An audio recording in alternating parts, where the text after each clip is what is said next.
Eh bien, nous avons vu comment, en quelques jours, OpenAI s'est retrouvé au cœur d'une controverse majeure suite à des déclarations et une lettre divulguée qui ont généré une méfiance publique.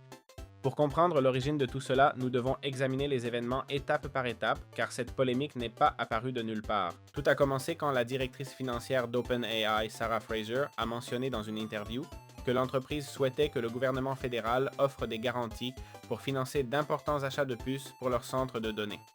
En affirmant que ce soutien réduirait le coût d'emprunt et permettrait des prêts plus importants, un débat s'est immédiatement déclenché. La réaction fut rapide car OpenAI est une entreprise privée et beaucoup jugeaient inapproprié que les contribuables assument le risque si la société s'endettait trop ou prenait des décisions imprudentes. Le rejet s'est amplifié sur les réseaux sociaux où s'est propagée l'idée qu'OpenAI cherchait un sauvetage financier pour couvrir des engagements dépassant le billion de dollars.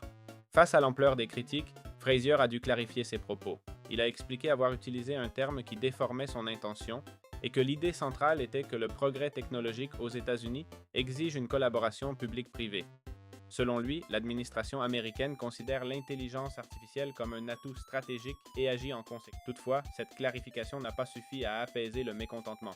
Parallèlement, d'autres publications insistaient que l'entreprise cherchait un soutien gouvernemental pour financer son expansion d'infrastructures, mentionnant que des garanties fédérales réduiraient les coûts de financement d'OpenAI, élargiraient sa base de prêteurs et transféreraient le risque à l'État en cas de défaut. Cela a davantage alimenté les inquiétudes sur la façon dont l'entreprise comptait couvrir ses engagements de 1,4 billion de dollars jusqu'en 2030. La pression a continué de monter jusqu'à ce que Sam Altman intervienne publiquement, affirmant qu'OpenAI avait discuté de garanties avec le gouvernement, mais uniquement concernant la construction d'usines de puces pour renforcer la chaîne d'approvisionnement nationale. Il a ajouté qu'il n'avait pas demandé de soutien étatique pour leur centre de données et que, selon lui, les contribuables ne devraient ni assumer les pertes des entreprises privées, ni décider quelles sociétés survivent.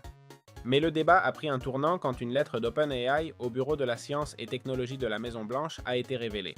Ce document contenait des demandes que beaucoup ont jugées contradictoires avec les déclarations publiques de l'entreprise. La lettre pressait le gouvernement d'agir vite pour maintenir la domination américaine en IA, augmenter les capacités énergétiques et renforcer l'infrastructure des centres de données. Le plus frappant était que le texte mentionnait explicitement que le gouvernement pourrait utiliser subventions, partage de coûts, prêts et garanties publiques pour soutenir l'expansion des serveurs d'IA et centres de données. Pour beaucoup, cela contredisait les propos d'Altman qui affirmait qu'OpenAI ne cherchait pas de garantie pour ses projets. Au milieu de cette controverse, David Sachs, responsable de la politique d'IA et de crypto-monnaie à la Maison-Blanche, a déclaré qu'il n'y aurait pas de sauvetage fédéraux pour l'intelligence artificielle suite à la confusion générée par les premiers commentaires de la directrice financière. Un autre facteur qui a alimenté le débat est la façon dont OpenAI entretient des relations avec les grandes entreprises du secteur technologique. On a souligné que l'entreprise maintient des accords massifs avec Nvidia, AMD, Microsoft, Oracle et d'autres acteurs majeurs. Cette structure financière a conduit certains à se demander si OpenAI prend un poids tel que sa chute pourrait entraîner une grande partie du secteur, même si l'entreprise insiste qu'en cas d'échec, d'autres sociétés pourront prendre sa place.